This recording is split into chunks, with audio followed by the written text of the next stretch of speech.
자, 이번 시간에는 64회 지난 시간에 이어서 FAT 1급 이론은 지난 시간에 했고요. 이번 시간에는 실무 파트 같이 한번 해보시도록 할게요. 실무 수행평가 회사는 국제 우산 등 도소매. 여러분 시험 문제 읽으실 때요. 뭐 다들 대부분 보시긴 하겠지만 회사 이름하고 우리가 지금 도소매업을 뭘 파는지 그 주요 제품을 알고 상품을 알고 계셔야 좀 도움이 될 때가 많이 있거든요. 한번 꼭 봐주세요. 도소매하는 법인이다. 이렇게 나와 있네요. 자, 실무 수행 1번 문제가 뭔가 봤더니 기초정보관리 이해 그래놓고서는 회계 관련 정보 벌써 입력이 다 되어 있답니다. 자료 설명 참고해 주셔서 과제 수행하시래요. 자료 설명은 국제우산의 사업장 주소가 잘못됐대요. 담당자 이메일 주소가 변경됐대요. 그러니까 여기서 미리 자료 설명을 해주고 있네요. 사업장 소재지 이해하고 그 다음에 밑에 나와 있는 전자세금기사 담당자 이메일 주소가 변경돼서 사업자 등록증을 재교부 받았다고 합니다. 사업자 등록증에서 또 특히나 어떤 내용이 변경됐어도 재발급 받아야 되겠지만 여기서처럼 회사를 옮겨서 또는 주소가 바뀐다거나 여기 전자세금기사서 이메일 전용 주소가 바뀌게 되면 요즘은 여기 사업자 등록증에 전자 이메일 주소가 당연히 다 표시가 되기 때문에 얘가 바뀌게 되면 사업자 등록증 재교부 받아야 된다는 것도 실무적으로 알고 계셔야 된다는 얘기죠. 자, 사업자 등록증 변경 내용을 확인해서 사업장 주소와 담당자 이메일 주소 수정하래요. 자, 해보겠습니다. 이거 하려면 우선 우리 사업 작업 뭐를 해야 되죠? 프로그램 깔아야겠죠? 프로그램 여러분 공인회계사회에서 다운받으셨던 여기 기출문제 회계 프로그램을 실행시키셔야 돼요. 여기 실행 아이콘 더블 클릭하셔가지고요.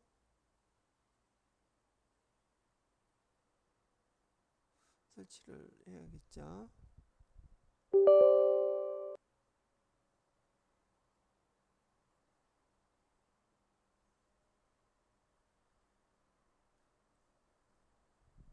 설치 누르고 확인 확인.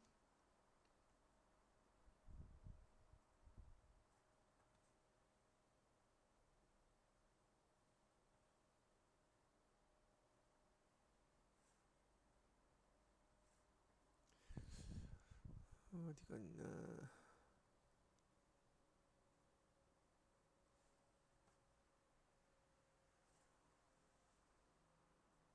여기 나와 있네요.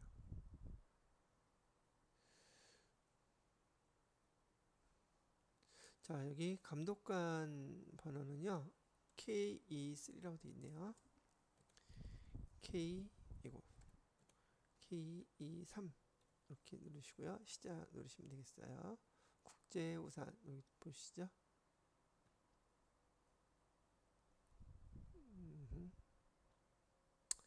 자, 응시 종목 등급 표시되어 있고요. 여러분들은 요 대부분 댁에서 시험을 치기 때문에 좀 화면상 시험지 종이가 없어서 시험지하고 그다음에 여러분들 여기 프로그램하고 저도 좀 여기 좀 작기는 한데요. 이거를 이렇게 같이 띄워놓고서 아마 보셔야 될 거예요. 저도 한번 그렇게 해볼게요. 그래서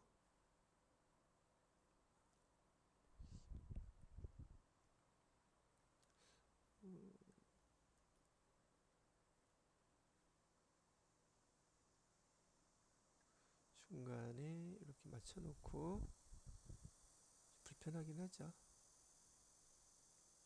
집에서 보는 건 편하긴 한데 한번 왔다 갔다 이렇게 한번 보도록 할게요. 안 되나?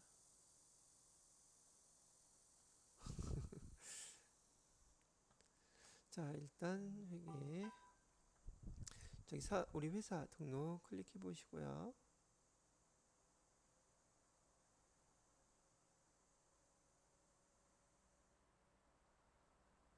국제우산 주소 보죠. 주소를 보니까 여기 서울특별시 서대문구 충정로 7길 12 여기 달라져 있죠. 다시 서울특별시 서대문구 충정로 충정로 7길 12 딱 하나 나와 있죠. 적용. 이렇게 하면 됐고요. 그다음에 이메일 주소. 이메일 주소는 옆에 보시면 추가사항이라고 되어 있잖아요. 추가사항 여기 들어가 있어요. 여기 보시면 코리아는 똑같은데 여기 한메일이 아니라 빌 365 이사로 되어 있죠. 여기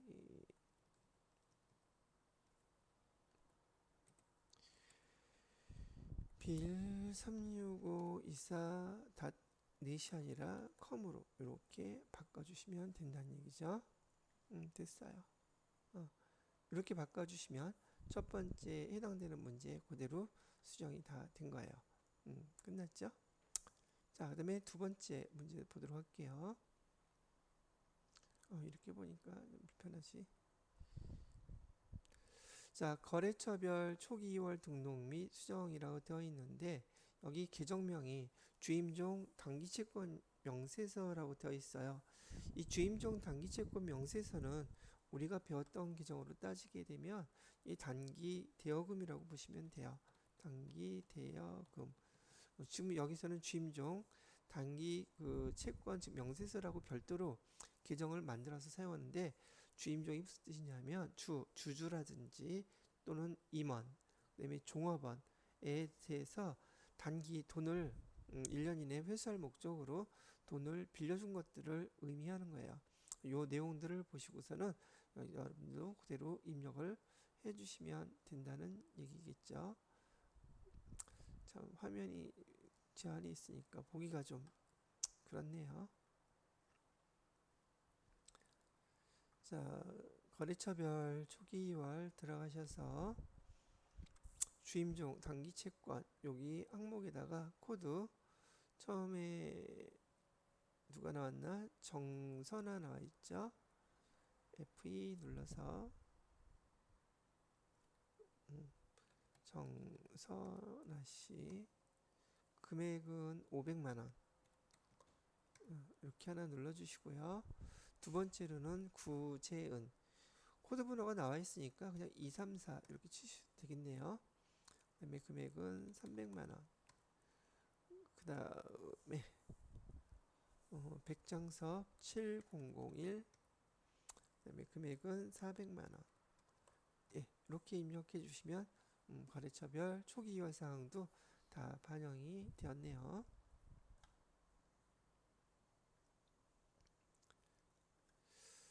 자, 그 다음 거로 넘어갈게요. 이번엔 뭐 실무 두 번째 수행 문제네요. 실무 프로세스 자료입니다. 자료 설명 참고해서 수행 과제를 수행해 보세요.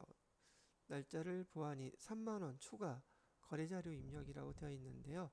날짜는 3월 3일 공급 대가 총액 공급 대가죠. 5만 5천 원. 내용을 보아하니 사무실 컴퓨터 수리하고요. 대금은 현금으로 지급했대요. 회사는 이 거래가 지출 증명 서류 미수치 가산세 대상인지 검토하려고 합니다. 우선 내용은 그렇고요. 3월 3일 날짜로 입력해야 되겠죠. 3월 3일로 거래자료 입력하세요. 수익적 지출로 처리하라니까 비용으로 처리하라는 얘기겠죠. 사무실 컴퓨터를 갖다가 수리했다 그러면은 보통 우리 수선비라고 보통 계정들을 많이 쓰거든요. 그래서 800번대 수선비로 계정을 써주시면 될 것 같고요. 현금으로 냈다 그랬으니까 일단은 일반 전표 입력해서요. 날짜는 3월 3일이라고 했네요. 3월 3일이라고 했고, 여기 출금전표로 이렇게 표시도 되고 차변 대변 입력하셔도 되겠지만, 여기 수선비 800번대 금액으로는 55,000원. 자, 회계 처리를 이렇게 해주시고, 그 다음에 뭐 해달라고 그랬냐면 영수증 수취명세서 작성해 달라고 했어요. 영수증 보고 그대로 입력하면 일단은 되겠죠. 그래서 영수증 수취명세서는 여기 끝에 있죠. 결산 재무제표 자료 맨 끝에 영수증 수취명세서 클릭하시고요.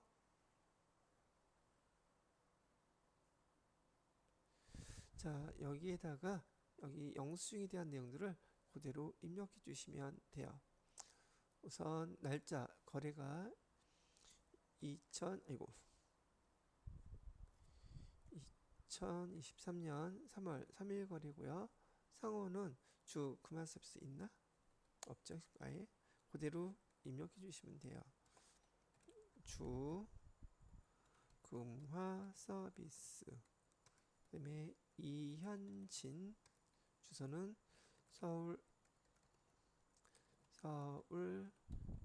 서울특별시 강남구 역삼로 111. 사업자 등록번호는요 603-81-16391. 금액은 55,000원. 자, 여기 구분이라고 나와 있는데 TT 2급 때 이제 여기 해당되는 내용들을 여러분이 배우시게 될 거예요. 여기 구분에서 여기에 해당되는 내용이 있다면 증빙 서류를 3만 원이 넘는다 할지라도 적격 증빙을 받지 않아도 인정을 해준다는 뜻이에요. 적격 증빙이 아니어도 증빙 서류도 인정해주고 가산세 공급가액에 2% 가산세 내지 않아도 되고 그 해당되는 사항이 있으면 구분을 한다는 게 바로 요거를 구분한다는 뜻이랍니다. 여기는 거기에 해당되는 게 없어요. 그래서 엔터 치고 넘어가시면 되고요. 조금 전에 우리 수선비 규정은 820번이었죠. 그래서 여기 뭐라고 써왔다 그랬었어요? 뭘 써왔다 그랬었냐면 컴퓨터 수리라고 하면 되겠죠? 컴퓨터 수리 예, 이렇게 써주시면 되는 문제였었어요. 자, 그래서 여기 해당되는 문제도 마무리가 됐고요. 그 다음 문제는 기타 일반 거래라고 되어 있네요. 날짜는 3월 7일 거래고 기합금 200만원 찾으신 금액 있죠? 기합금을 보내준 것 같으네요. 한번 문제 보도록 할게요. 여기 무지개 우산에서 상품을 구입하기로 하고 기합금 200만원을 국민은행 보통예금 계좌에서 이체했다고 얘기를 하고 있어요. 그러면 상품을 구입하기로 하고 기합금을 200만원 보냈으니까 차변에다가 선급금 쓰셔야겠죠. 거래처 무지개 우산 써주셔야 되고 대변에 국민은행 보통예금 계좌에서 이체했다 했으니까 보통예금 거래처는 국민은행 넣어주시고 회계 처리해 주시면 돼요. 자, 3월 7일 날짜로 한번 입력을 해보도록 할게요. 자, 얘는 됐고 다시 일반 점표에서 날짜는 3월 7일 날짜로 차변에다가는 선급금이라 그랬죠. 선급금. 거래처는 무지개 우산.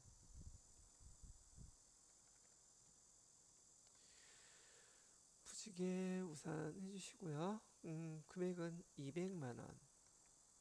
대변에다가는 보통예금. 은행은 국민은행이라 그랬죠. 국민은행 어디 갔냐? 보통예금 계좌. 이것도 국민은행 보통 하라고 빨리 하다가 또 실수로 국민은행 강조하면 틀리게 돼요. 잘 천천히 입력해 주시기 바라고요. 자, 이렇게 입력해 주시면 여기 문제에서 요구했던 대로 거래 자료를 입력이 마무리가 된 거예요. 자, 그 다음에 세 번째는 날짜가 4월 10일 날짜죠. 4월 10일 날 내용을 보니까 매출거래처 직원과 식사를 하고 접대비네요. 800번대 접대비. 그다음에 결제는 신용카드로. 이거 회사에서 워낙에 많이 벌어지는 사항인지라 맨날 나왔던 문제 나온다 이런 생각하지 마시고요. 실무에서 실제로 많이 발생하는 내용들이거든요. 그래서 접대비 차변에 써주시고 대변에는 신용카드로 결제했을 때 얘는 미지급금, 거래처는 반드시 신용카드 회사를 써주셔야지 돼요. 자, 그러면 차변에 접대비하고 신용카드 매출전표를 갖다 쭉 보아하니 신용카드가 어디 거라고 거래처가 나와 있나요? 우리카드라고 나와 있죠? 요거 거래처 써주셔야지 돼요. 자, 날짜를 4월 10일로 해놓고요. 4월 10일 차변에다가는 접대비 800번대 금액은 33만원. 대변에다가는 미지급금, 거래처로는 우리 카드, 우리 은행이라고 되어 있는데 우리 카드가 없네요.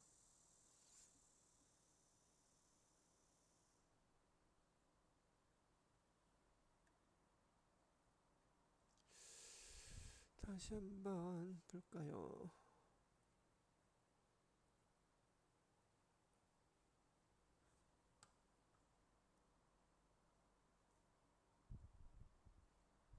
아이고, 지금 매입살 우리 카드가 아니네. 신한카드라고 되어 있네요. 거래처가. 그러면 신한카드라고 해야 되겠죠? 신한카드 이거죠? 이렇게 해서 금액은 33만원 이렇게 입력해 주시면 됐어요. 카드가 눈에 금방 안 띄었음. 자, 그 다음에 4번 문제는 산재보험료를 납부한 거네요. 4월 10일까지 되어 있고 27만원. 자, 4월 28일 날짜로요. 3월분 삼재보험료는 직원들은 납부하지 않아요. 이건 사업자 부담분이기 때문에 사업자가 내야 되는 거기 때문에 3월분 산재보험료 27만원, 그 다음에 연체금 270원, 기업은행 보통예금 계좌에서 이체 납부했다고 하네요. 산재보험료는 보험료로, 연체금은 세금과 공과로 처리하라고 가르쳐 주고 있죠. 그대로 입력해 주시면 되겠습니다. 자, 4월 30일까지 납기유가 되어 있으니까 270원. 자, 날짜는 4월 28일로 해주시고요. 4월 28일 차변에다가는 보험료로 해둘래요. 800번대 보험료. 자, 금액은 27만원이었어요. 그죠? 그 다음에 나머지 금액은 세금과 공과로 해달라 그랬죠. 그리고 세금과 공과금 800번대 금액은 270원. 그 다음에 대변에다가는 기업은행 보통예금 통장에서 이체했다 그랬어요. 기업은행 보통예금 계좌에서 27만 270원 270 이렇게 하면 되겠다. 그죠?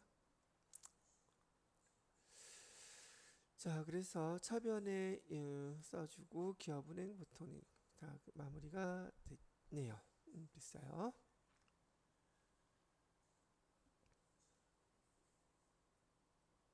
자, 5번 문제는 약소금의 할인이라고 되어 있죠. 약소금 할인을 했다. 발행일 3월 20일, 지급일 6월 20일. 당좌 예금 국내 할인해서 1633만 5천원이 입금됐다고 표시가 되어 있죠. 자, 내용을 읽어보니까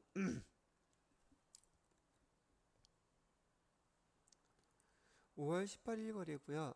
순양 유통에서 받아 보관 중인 전자음 받으러옴이었겠죠. 보관 중인 전자음은 받으러옴. 국민은행 서대문 지점에서 할인받고 할인료 16만 5천원을 차감한 잔액을 국민은행 당좌예금 계좌로 받았다고 합니다. 우선 거래자료로 입력하라고 되어 있고 매각거래로 처리하라고 그러는데 받으러옴을 만기가 되기 전에 거래은행에다가 매각하고 할인료가 발생하면 이 할인료 규정을 매출채권 처분 손실이라는 규정으로 써야 된다는 거 아는지를 물어보는 문제네요. 매출채권 처분 손실이라는 규정으로 할인료를 써 주셔야 된다는 얘기예요. 그다음에 받으럼 현황에도 반영해서 할인 기관은 국민은행 당좌로 해달라고 얘기를 하고 있습니다. 그래서 일단 입력을 해봐야 되겠죠. 자, 그래서 이 자료를 그대로 입력을 해볼게요. 날짜는 5월이고요. 18일.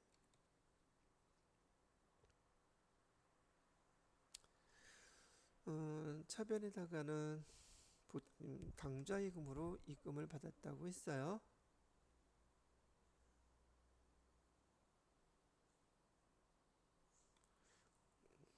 국민은행 당좌로 받았죠. 받은 금액은 1633만 5천원.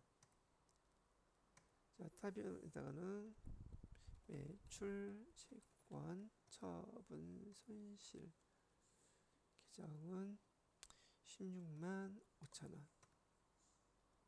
그다음에 대변에다가는 받으럼이겠죠. 받으럼은 어딜 거 썼어요? 순양유통 거라 했었죠. 순양유통 금액은 1650만원. 이렇게 입력하면 되고요.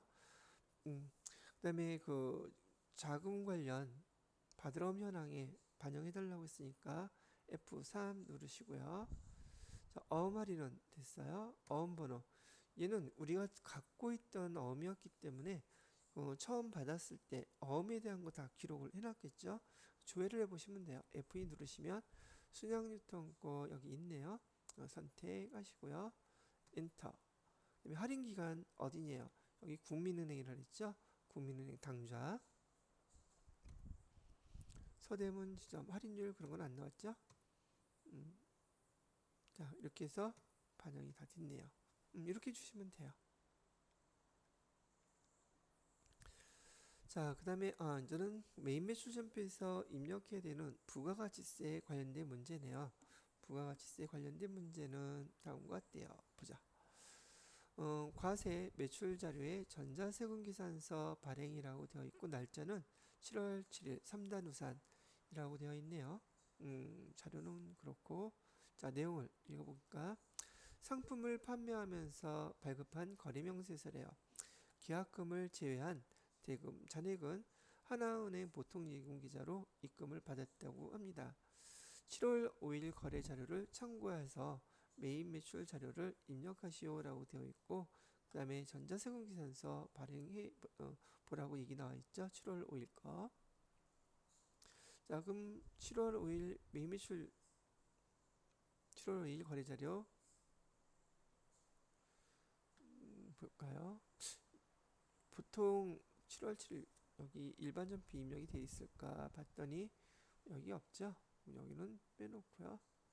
메인 매출 전표 입력 클릭해 볼게요.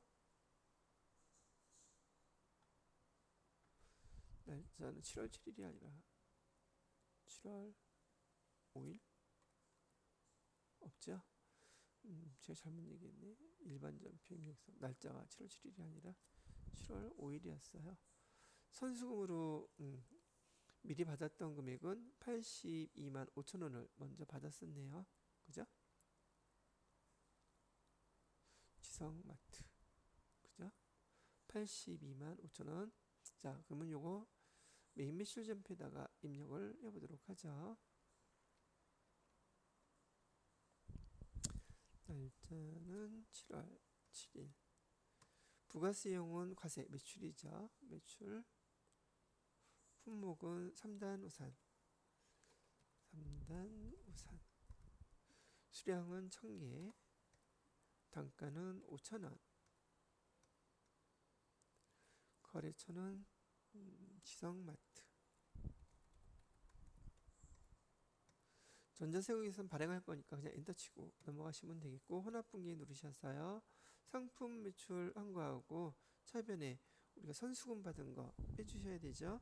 그래서 선수금 아까 금액이 82만 5천 원이었었어요. 그다음에 차변에 나머지 금액에 대해서는 하나은행 보통예금 계좌로 받았다고 했으니까 보통예금은 얼마 받았을까요? 여기 467, 이거 맞나? 67만 5천 원 이렇게 받았죠. 여기 주의하셔야 될 게 있는데 매번 말씀을 드리지만 보통예금 계좌 계정 금액만 띵 놓고 그냥 넘어가 버리게 되면 여기 거래처가 수정이 안 돼요. 은행이. 그래서 얘는 지금 하나은행으로 받았다고 했기 때문에 F2 눌러서 하나은행 보통카드 이렇게 바꿔주셔야 돼요. 여기서 많이 감점을 당해주셔서 점수가 막 69점 나오면 많이 속상하단 말이죠. 감점 당하지 않도록 주의를 하셔야 될 계정이고요. 이렇게 보통 시험 문제에서 많이 출제를 하고 실무에서도 물건을 팔기 전에 벌써 1,000만 원이 넘어가는 얼마죠? 500만 원, 1,000만 원 이렇게 되면 여기 계약금을 먼저 받는 게 보편적이거든요. 그래서 이렇게 표시를 해주시면 입력을 하시면 된다는 얘기죠.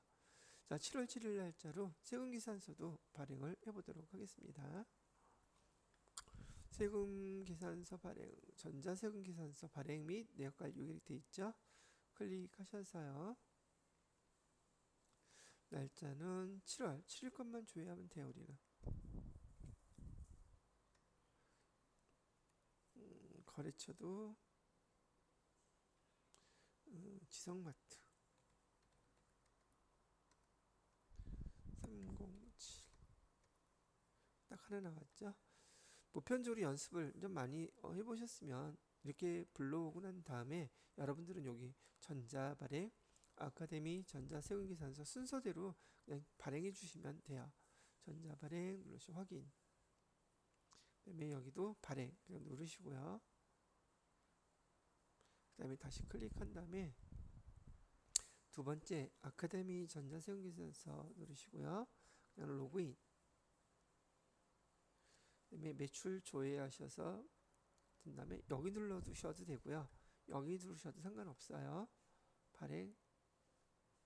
그럼 여기 관리번호하고 번호도 쭉 뜨고 승인번호 땄죠.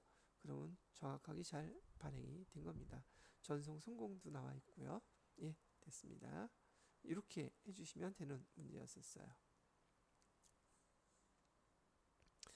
자, 그 다음에 두 번째 문제는 매입거래인데 증빙서류가 매입 전자계산서네요. 매입 전자계산서면 여러분들이 매입매출 전표 입력해서 여기 증빙서류들 입력할 때는 반드시 여기 증빙서류를 보고 입력하셔야 돼요. 우선 매출인지 매입인지 구분하셔야 되겠죠. 매입이고 계산서는 53번 계산서 선택을 하셔야 된다는 것도 여러분이 알고 계셔야 될 거란 얘기예요. 자, 날짜는 8월 4일 거래고요. 매출 텐션업이라고 되어 있네요. 무슨 내용인가 봤더니 영업부 업무 관련 도서를 외상으로 구입하고 발급받은 전자계산서 증빙서류가 전자계산서예요. 자, 그 다음에 매입매출 자료에 입력하라고 되어 있고요. 내용은 영업부 업무 관련 도서라고 하니까 여긴 도서인쇄비라는 계정으로 써야겠구나 생각을 하셔야겠죠. 자, 요 내용도 보고서 그대로 입력을 해보도록 하겠습니다. 날짜는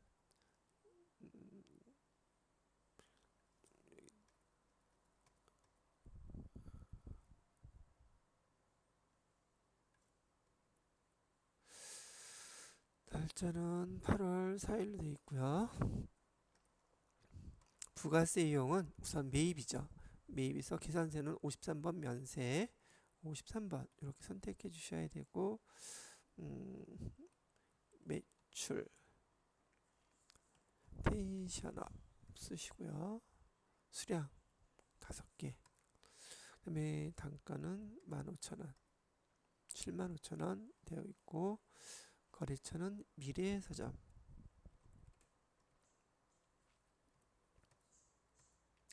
전자계산서 1 표시해 주시고요.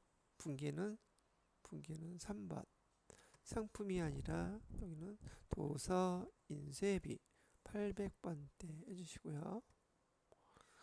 대변에다가는 이 금액을 어떻게 따르 외상으로 따르니까 미지급금 하셔야겠네요. 금액은 7만 5천 원. 예, 이렇게 입력하시면 되겠죠. 됐습니다.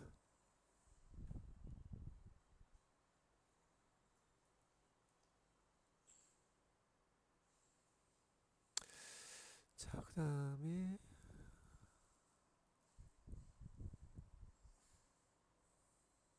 세 번째 매출 거래인데 매출 거래 중에서 신용카드로 매출을 했네요. 그럼 카과 뭐 이렇게 되겠죠? 자, 지영 아트의 신상품 자전거용 우산을 판매하고 발급한 신용카드 매출 전표라고 얘기를 하고 있네요. 그럼 얘는 별다른 내용 없으니까 17번 카과 이렇게 해서 입력을 하면 되겠죠. 금액을 보니까 220만 원. 날짜 거래일시는 9월 10일. 자, 9월 12일로 입력을 해볼게요. 9월 12일. 카드 유형은 카과. 신용카드사는 국민카드라고 되어 있죠.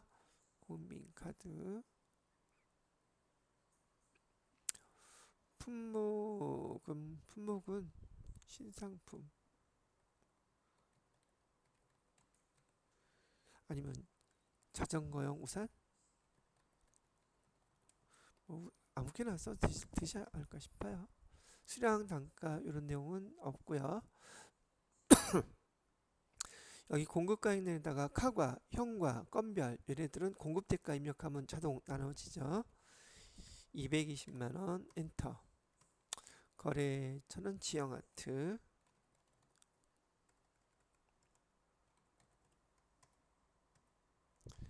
얘는 엔터. 그 다음에 카드로 결제를 했으니까 4번. 그 다음에 상품 매출, 외상 매출 다 됐죠. 이렇게 해주시면 되겠네요.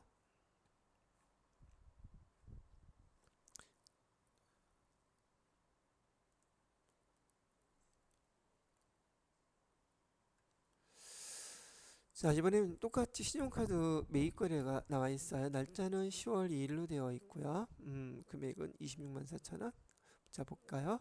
본사 직원에게 배부할 창립 기념일 선물. 텀블러 이거는 복리후생비 해주시면 되겠죠? 법인 신용카드로 결제했다 그러네요. 이건 매입이에요. 그럼 57번이 되겠죠?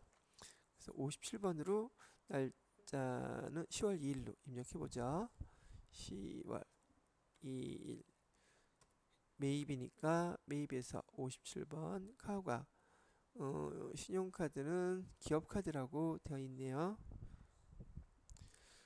기업카드 확인 눌러주시고요. 그 다음에 품목은 아까 뭐였었죠? 텀블러.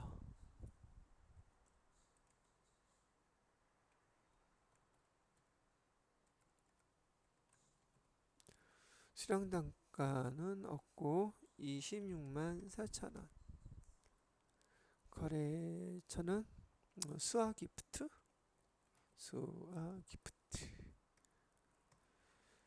분계 카드 분개해 주시고요. 상품 대신에 여기다가 복리 후생비 직원들 거 위한 거니까 이렇게 해주시면 되겠어요.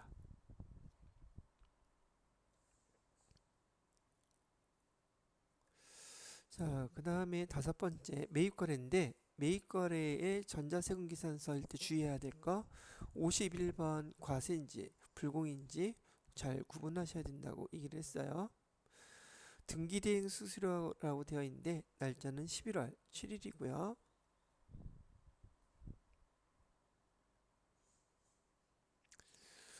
등기대행 수수료 상품 보관 창고를 건설하기 위해 취득한 토지에 대한 거군요.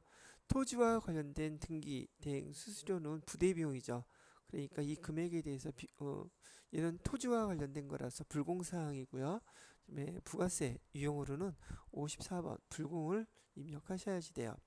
등기 대행 수수료에 대한 전자세금 계산서를 수취하고 대금은 현금으로 했다고 하네요. 자본적 지출을 처리하라고까지 친절하게 알려주고 있어요. 등기대행 수수료는 토지라고 기록하라는 뜻이죠. 전자입력으로 할까? 11월 7일 입력을 해보도록 하죠. 날짜는 11월 7일로 해주시고요. 부가세 유형은 54번 불공. 얘는 뭐와 관련돼 있어요? 토지와 관련된 거예요. 해주시고 품목은 등기 수수료라고 되어 있었죠.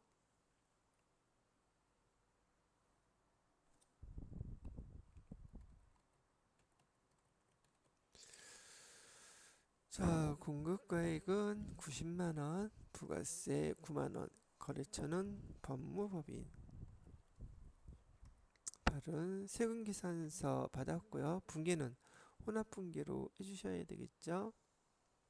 현금으로 할까요? 현금 받았다고 했으니까. 자, 상품을 토지로 이렇게 바꿔주시고 한꺼번에 납표시가 되는 걸로 바로 끝났죠. 이렇게 해주시면 되겠네요.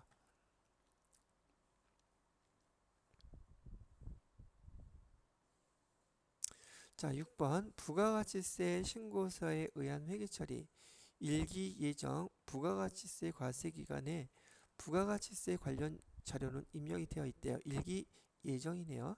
일기 예정 부가가치세 신고서를 참고하셔서 3월 31일 부가가치세, 납부세, 환급세에 대한 회계처리 하세요. 납부할 세액은 미지급 세금, 환급받을 경우에는 미수금으로 회계 처리하고 거래처 코드 어느 세무서인지 입력하라고 지금 문제를 얘기하고 있네요. 자, 그렇다면 여러분들은 뭐를 해야지 돼요? 부가가치세 신고서부터 먼저 보셔야 되겠죠.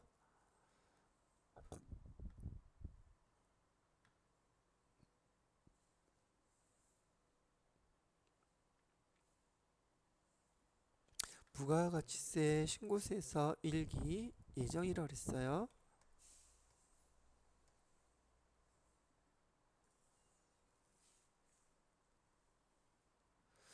자, 보시게 되면은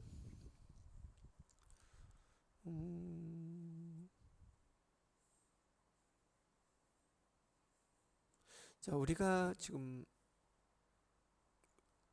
납부해야 될 그 부가세는 13만 3천 원이란 얘기죠.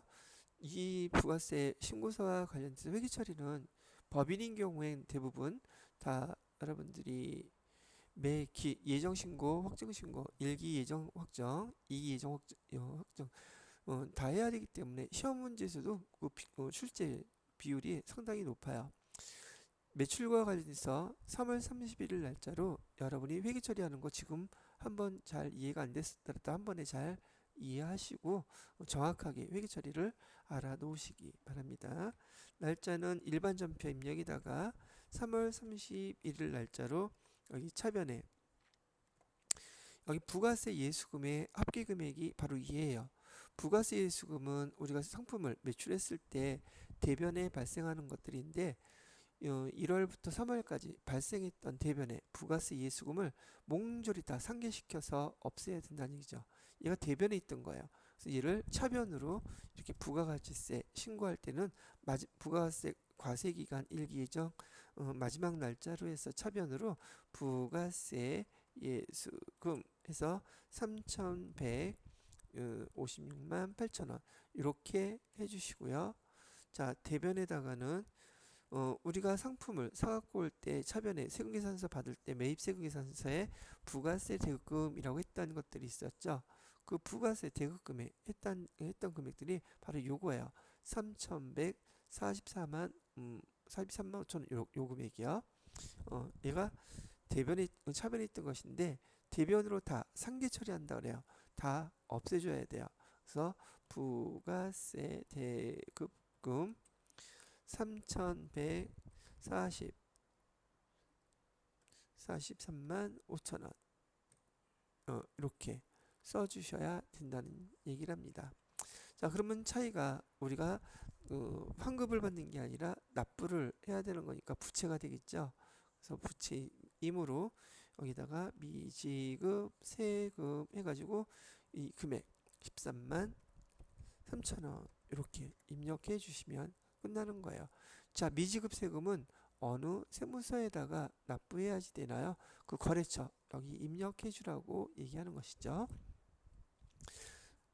자, 요거 내용은 되게 간단한 거예요. 회계 처리하는 거 한 번만 정확하게 잘 연습해서 이렇게 입력을 해두시기, 배워두시기, 외워두시기 바라요. 외우거나 회계 처리할 줄 알거나 그렇게 하시면 된다는 얘기죠. 자, 그러면 날짜 일반 전표 입력에다가 3월 31일 날짜로 똑같이 한번 입력을 해볼게요. 여기 일반 전표 입력 클릭해서요. 날짜는 3월 31일 차변에다가 부가세 예수금 해주시고요. 금액은 3,156만 8천원.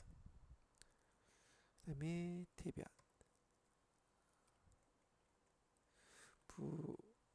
부가세 대급금 해서 금액은 3,143만 5천원. 나머지는 미지급 세금.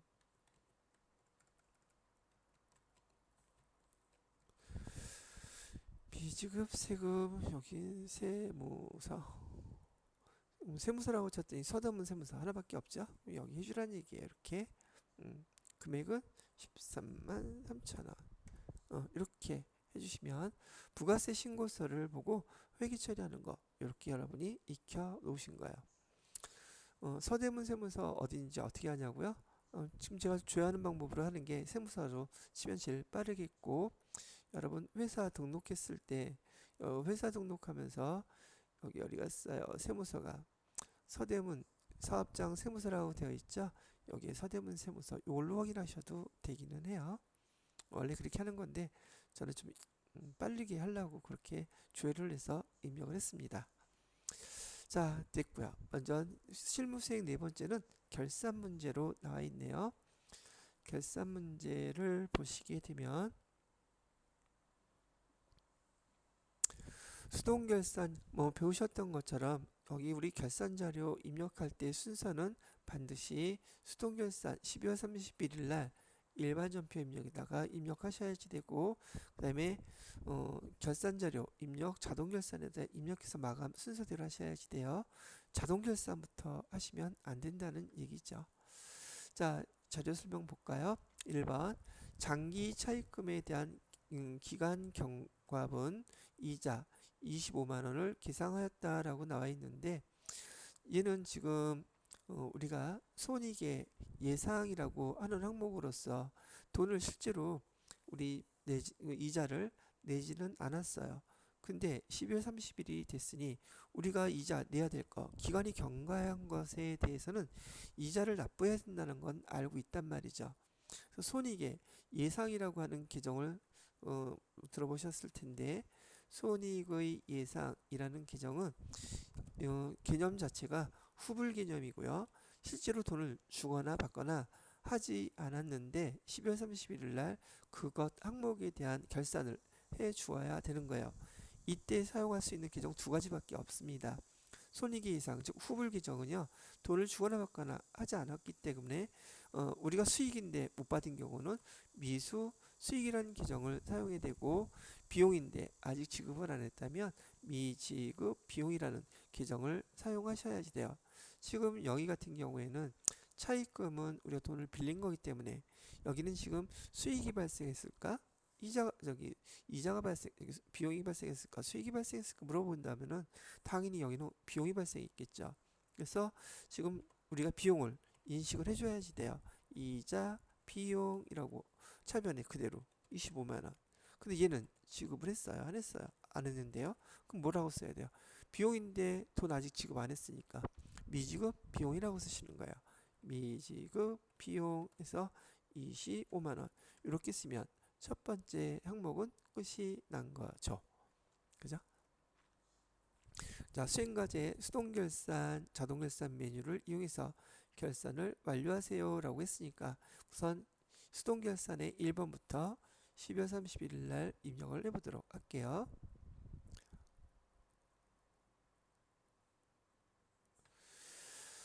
자, 일반 전표 입력해서 12월 31일 해주시고요. 차변에 이자 비용 금액은 25만원, 대변에다가는 미지급 비용 이렇게 해주시고 금액은 25만원. 수동결산으로 하는 첫 번째 항목 한번 마무리했고요. 두 번째, 기말 상품 재고액이 3,500만원이라고 얘기해주고 있어요. 얘는 뭘 얘기하는 건가요? 얘는 전체 화면에서 결산자료 입력 들어가신 다음에 여기서 1월부터 12월까지 조회하시고 그냥 확인 누르시면 되겠죠. 그다음에 기말 상품 재고액 여기다가 3,500만원 이렇게 입력을 해달라는 뜻이에요. 자, 그러면 1번 문제, 2번 문제에 대해서는 수동결산, 자동결산 지금 하나씩 했었죠. 이렇게 하고 난 다음에 지금 자동결산 항목도 입력이 끝났으므로 여기서 바로 위에 있는 전표 추가 눌러서 마무리를 해주시면 돼요. 그럼 됐고요. 자, 그 다음에 세 번째는 이의여금 처분기산서 처분 확정 또는 예정일이 단기분권은 2024년 2월 27일이고 정기분권은 2023년 2월 27일이라고 되어 있어요. 자, 그러면 요거에 대해서 우리가 전체 화면에서요. 이의여금 처분기산서 클릭하신 다음에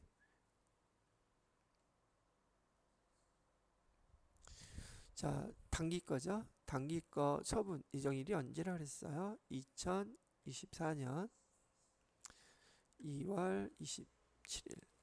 정기 거 나와 있고요. 이렇게 지금 하라고 되어 있죠. 자, 날짜를 반영했고요. 이번 수행 과제를 보니까 12월 31일을 기준으로 손익계산서, 이익잉여금 처분계산서, 재무상태표를 순서대로 조회 작성하시오라고 되어 있어요. 단 이익잉여금 처분계산서 조회 작성 시 저장된 데이터 블록이 아니오를 선택한 다음에 전표 추가를 이용하여 손익 대처분기를 수행할 것이라고 되어 있네요. 이게 무슨 말이냐면 여기 지금 데이터 블록이 했을 때 다시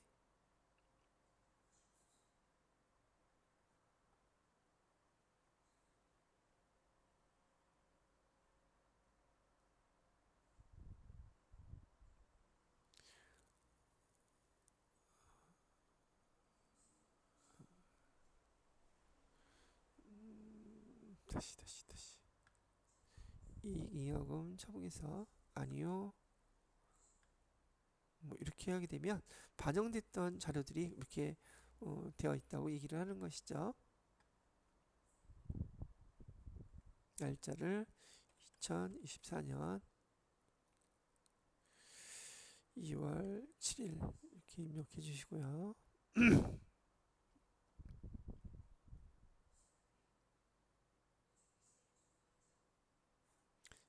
여기도 2023년 2월 7일.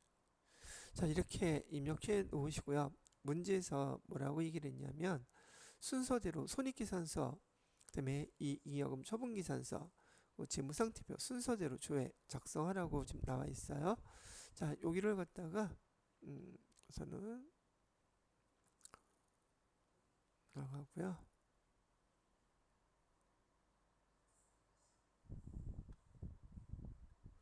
순서대로 손익계산 이거 누르기만 하면 돼요. 12월로 조회 됐죠? 두 번째로는 잉여금 처분계산서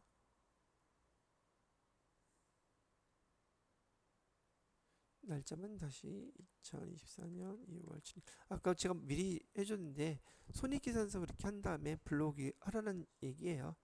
2023년 2월 7일 이렇게 하고 여기다가 전표 추가 눌러주시면 되고요. 그 다음에 마지막으로 여기 재무상태표 클릭하셔서 12월 블록이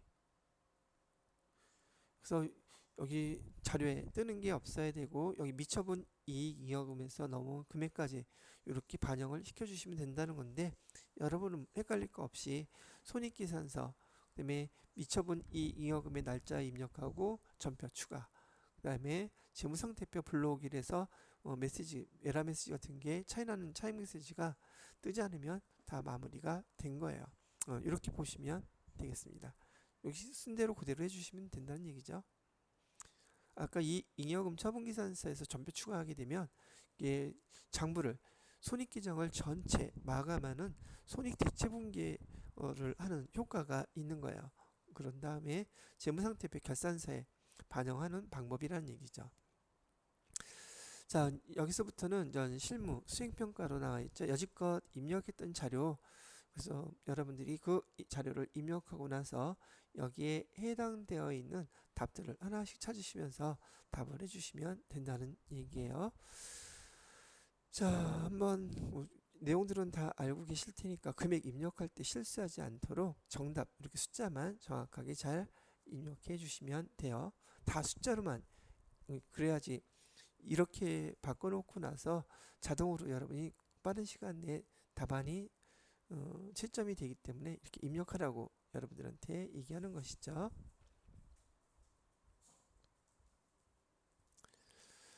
자, 이제 한 문제씩 보도록 할게요.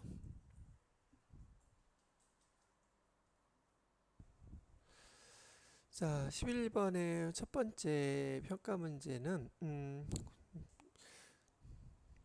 그 회사 등록 조회에서 회사 등록 관련 내용으로 옳지 않은 것은 찾았는데 보시면은 아까도 입력했던 사업장 세무서 서대문 맞았고요. 물론 내용을 직접 확인해서 같이 보셔야 되긴 하겠지만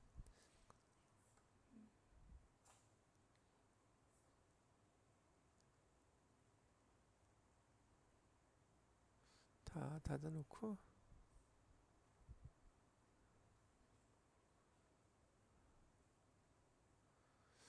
자, 회사 등록 내에서 사업장 세무서는 서대문이다. 서대문이고요. 그 다음에 대표자명은 이준서다. 이준서로 되어 있고요. 국세환급금이 입금되는 계좌, 국세환급금 입금 계좌죠. 여기 보시면 국세환급금 계좌 국민은행으로 되어 있습니다. 국민은행 서대문 지점 맞죠? 담당자 이메일 주소 아까 우리가 요거 수정을 했었단 말이죠. 추가 사항에 보시게 되면 코리아 한메일릿이 아니라 bil365-24.com 여기 4번이 답이 되는 거예요. 틀렸죠?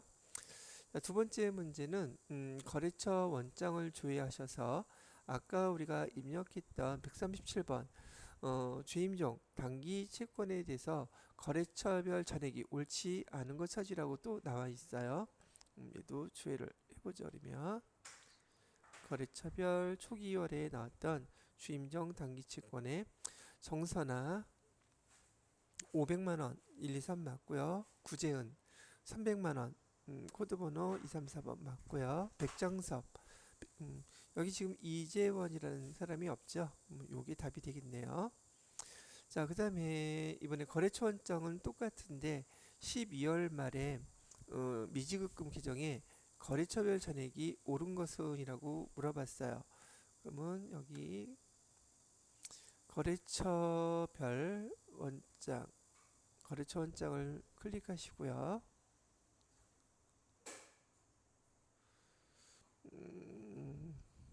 12월 말이라 그랬죠. 1월 1일부터 12월 31일까지 계정 과목은 미지급금 이렇게 달래요. 처음부터 끝까지 다 눌러보죠. 엔터 치면 되겠죠.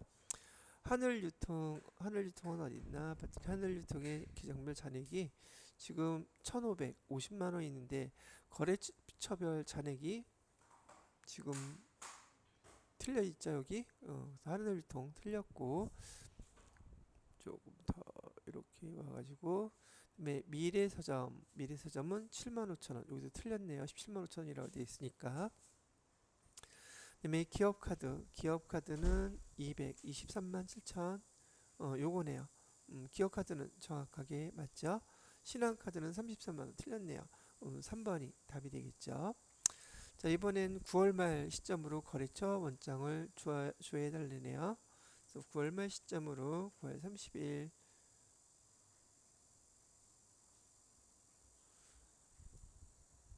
거래처 원장에서 9월 말이라고 되어 있어요. 국민카드 외상매출금 잔액이 얼마냐요? 거래처 원장에서 외상매출금을 물어보고 있네요. 외상매출금 9월 말 시점에서 국민카드가 어디 있나요? 국민카드 297만 원 나와 있죠? 그래서 금액은 얼마입니까? 물어보면은 267만 원이라고 답해 주시면 되겠습니다. 297만 원. 자, 그다음에 15번 문제는 총계정원장을 조회하라고 되어 있으니까 전체 화면에서 총계정원장 클릭하시고요. 7월부터 9월 동안에 날짜는 총계정원장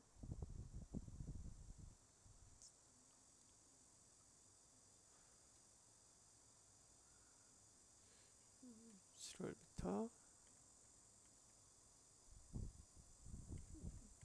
9월까지, 아니고 9월 30일이죠. 7월부터 9월 중 상품 매출이 가장 많이 발생. 상품 매출은 코드 번호가 401번. 가장 많이 발생한 달은 몇 월달인가요? 물어봤어요. 상품 매출이 가장 많이 발생한 월은 여기는 3,900, 8월에는 4,500, 9월에는 4,600. 9월이네요. 그죠? 9월이라고 15번에 쓰시면 되겠습니다. 자, 그 다음에 16번 재무상태표에서 12월 말 현금 잔액이 얼마냐고 물어보고 있어요.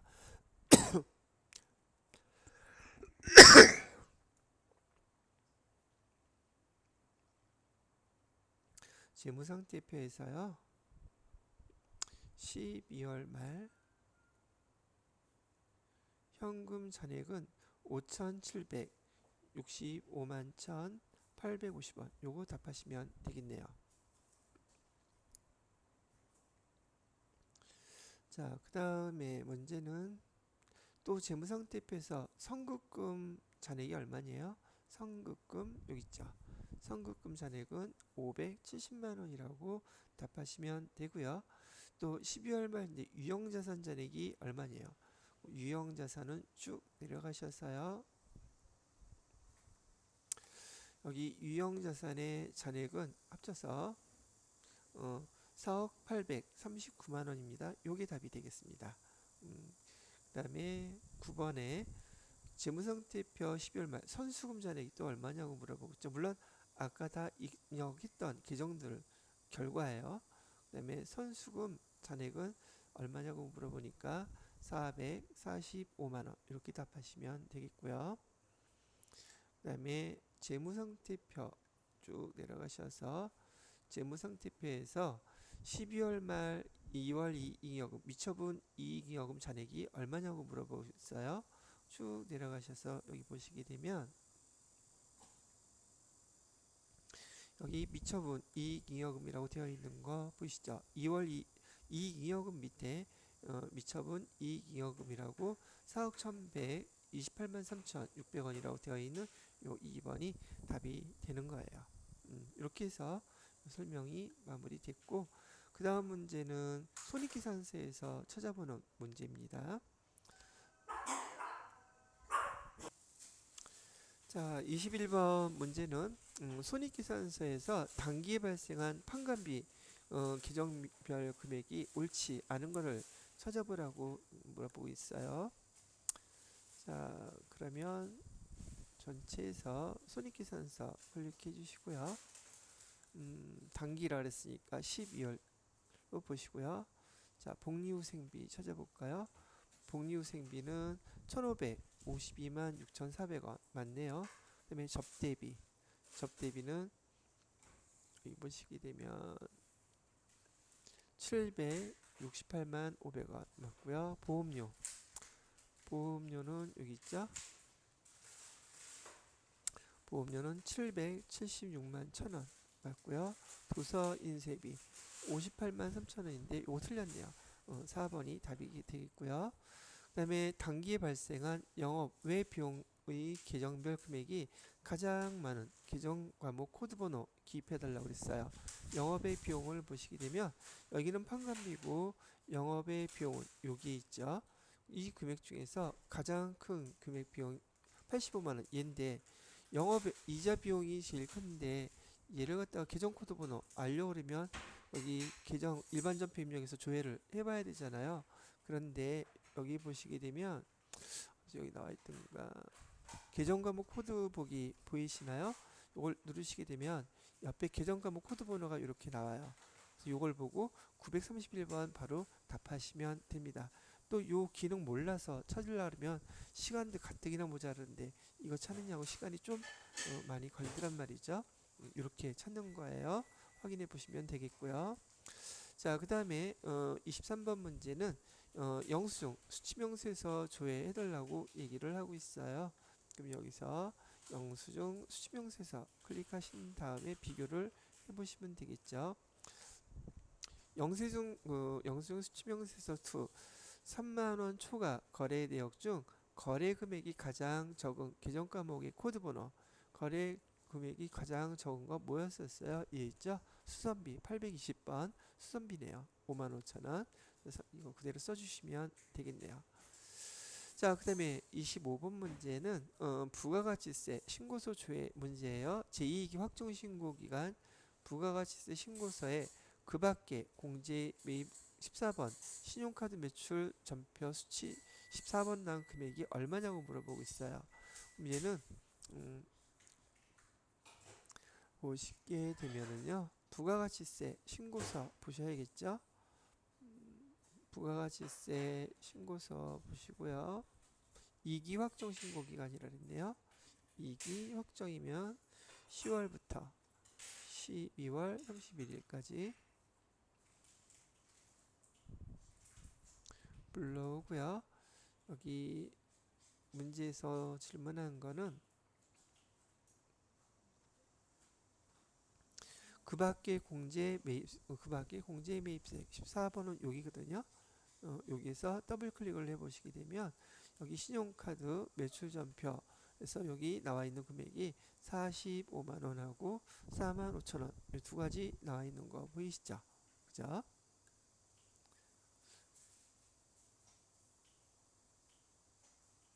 자, 그래서 거기 두 개 금액을 갖다가 합친 금액이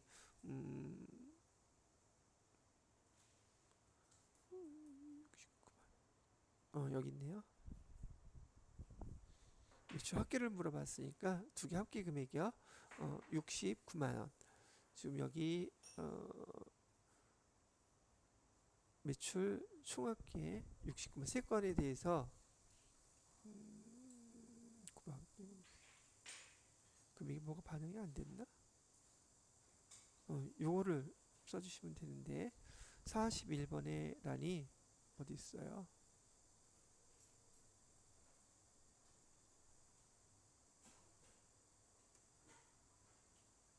이 금액이 빠졌나?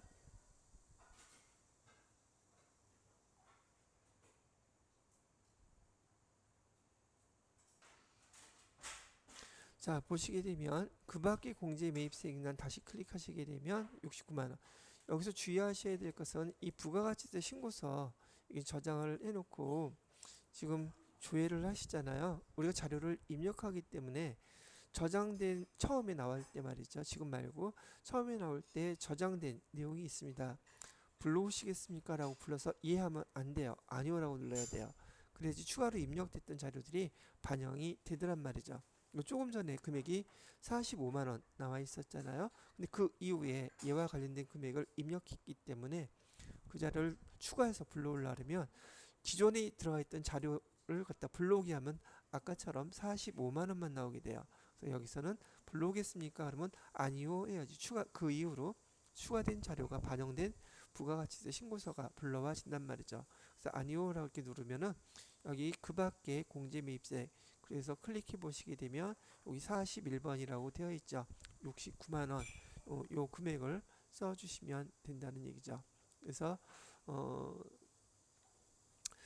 여기 신용카드 매출 전표 수취 금액의 40일 날의 금액은 여기 69만 원, 이렇게 답하시면 되겠습니다. 자, 그 다음에 26번 문제는요. 이기 확정 신고 기간에 부가가치세 신고세 공제받지 못할 매입세의 세액이 얼마냐고 물어보고 있어요. 그러면 여기 공제받지 못할 매입세액의 세액이죠. 44만 3천 원 되는 거죠. 요게 답이에요. 그 다음에 27번의 문제를 보시게 되면 세금계산서 합계표 조회를 해달라고 하네요. 그럼 여기서 세금계산서 합계표 조회를 해주시고요. 세금계산서 합계표 2기 예정신고기간이라고 했어요. 그럼 얘는 7월부터 9월까지 불러주시면 되겠죠. 그리고 엔터. 그런 다음에 매출세금계산서의 매수가 몇 매냐고 물어보고 있죠.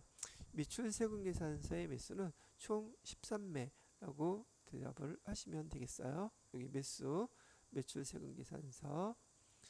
그 다음에 28번 문제에서 계산서 합계표 조회를 해달래요.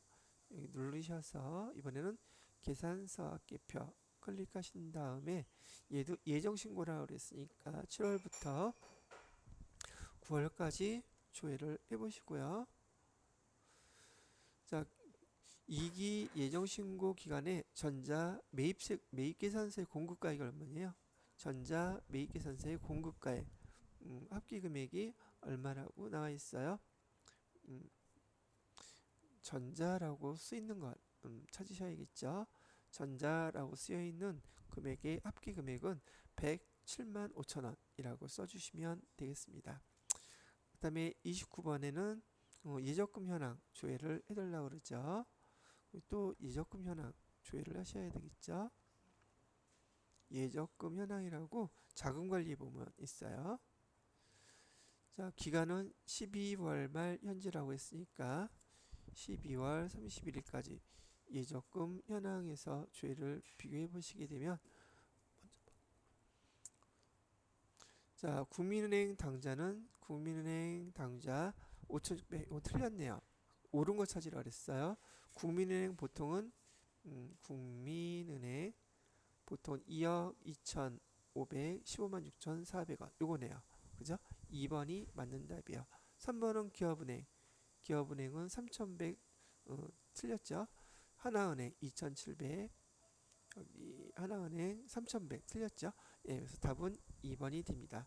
자, 이번에는 30번 바드럼 현황 조회해 될래요. 바드럼 현황을 조회해 달라고 얘기를 했었고요. 만기일이 2023년에 도래하는 바드럼의 바드럼 보유 금액이 얼마냐고 물어보고 있죠. 그래서 조회 구분을 월별로 해서 엄조의 만기 금액은 2023년이라고 되어 있죠.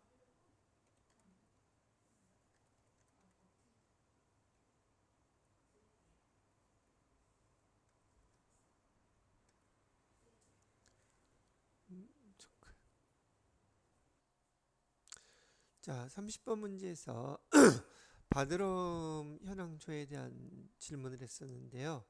만기일이 2023년에 도래하는 바드럼 보유 금액이 얼마냐 그랬는데, 자, 화면에 보시게 되면 여기 만기일별 바드럼 현황 조회에서 바드럼 현황이라고 만기일별로 나와 있죠. 그래서 일별로 해도 좋고 월별로 해도 좋고, 근데 2023년도라고 있기 때문에요. 2023년 1월 1일부터 2023년 12월 31일까지 조회를 띵 해보시게 되면, 지금 원금은 이랬었는데 지금 보유금액 다 만기가 돼서 여기 할인 두 개 나와 있죠. 그리고 보관 있는 거, 보관이라고 되어 있는 요 금액만 만기 되면 우리가 아직 받을 금액이 남아 있습니다. 그런 뜻이 되겠죠. 그래서 여기 1210만 원 요게 답이 된다는 얘기예요. 그래서 월별로 하면 어떻게 되나? 월별로 해도 만기일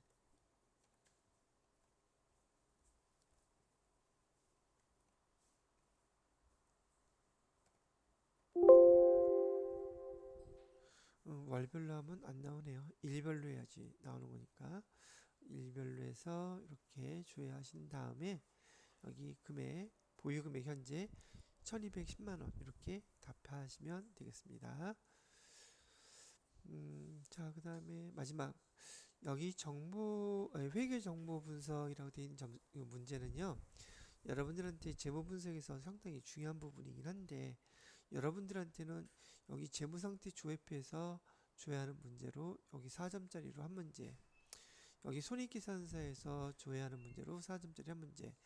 근데 대부분 시험에서는 유동 비율이다, 그다음에 여기 이자 보상 비율이다, 공식을 알고 있어야지 문제를 풀 수 있게끔 해놨는데 여러분들한테는 지금 여기 공식을 아예 주어지고 지금 그 회계 프로그램에서 이 유동자산이 유동부채가 얼마인지를 찾을 수 있는지 없는지 그거를 질문하고 그 재무 상태에서 유동 비율이 뭔지를 가르쳐 주려고 이 문제를 계속 출제를 하고 있는 것 같아요. 그래서 이 문제에 대해서는 유동자산이 얼마인지, 유동부채가 얼마인지 요거만 구분할 줄 안다면 이 문제는 금방 맞출 수 있는 문제가 되더란 말이죠. 자, 한번 찾아보도록 하겠습니다. 유동자산하고 유동부채를 찾아보시려면 당연히 재무상태표를 보셔야 되겠죠. 여기 재무상태표 보시고요. 여기 근데 문제가 정기 거예요. 정기 거라서 앞에 단기 거를 보시면 안 되고 정기 거를 참고해서 보시고요. 여기 유동자산, 유동부채라고 나와 있죠. 유동자산은 여기 나와 있네요. 제가 한번 써볼게요. 여기 유동자산 금액은 488 330 000. 그 다음에 유동부채는 얼마라고 돼 있나요?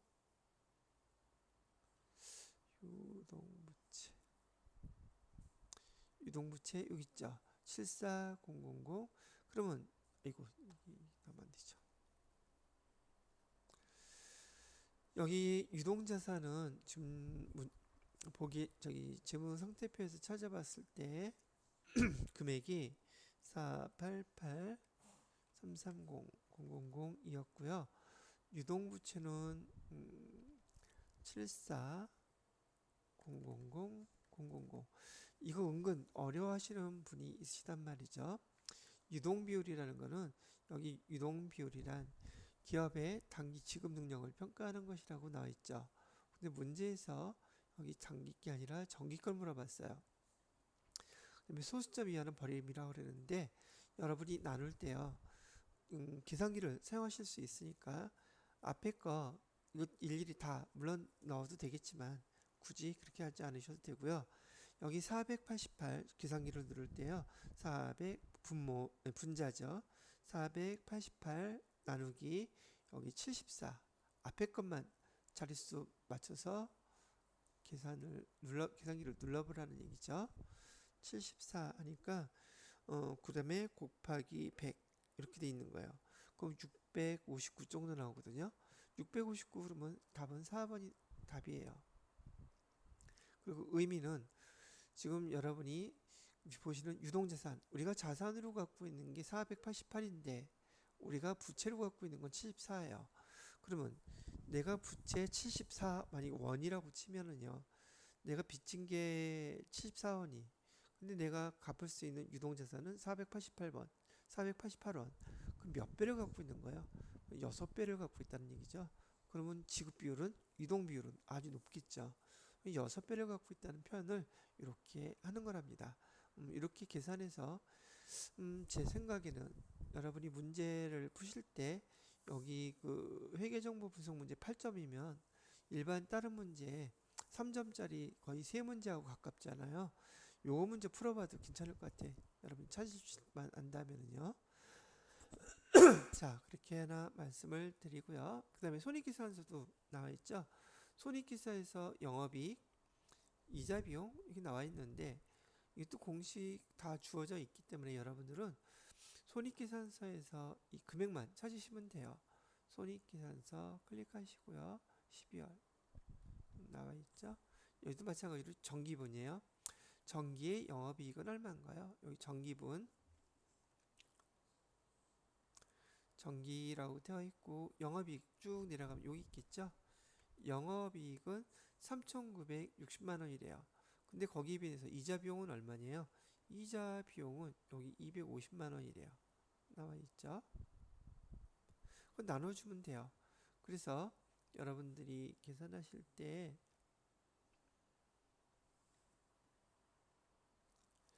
영업이익은 3,960만 원 이렇게 써주시고요. 이자 비용은 250만 원이라고 했어요. 그럼 그대로 계산기를 가지고서 우선 요 숫자 분자에 있는 숫자부터 써주세요. 3,960만 원. 그 다음에 밑에 분모할 때는 나누기 250만 원. 그 다음에 비율로 나와야 되니까 곱하기 100 이렇게 해주시게 되면 1584라고 나와요. 그래서 여기 1584라고 나온 요 숫자가 답이 되는 거랍니다. 자, 이렇게 해서 32번 문제까지 전산 FAT 1급이죠. FAT 1급 실무에 대한 문제를 여러분들하고 한번 쫙 다 풀어봤어요. 자, 여기까지 하고 다음 시간에 또 문제를 풀어보도록 하겠습니다. 수고하셨습니다.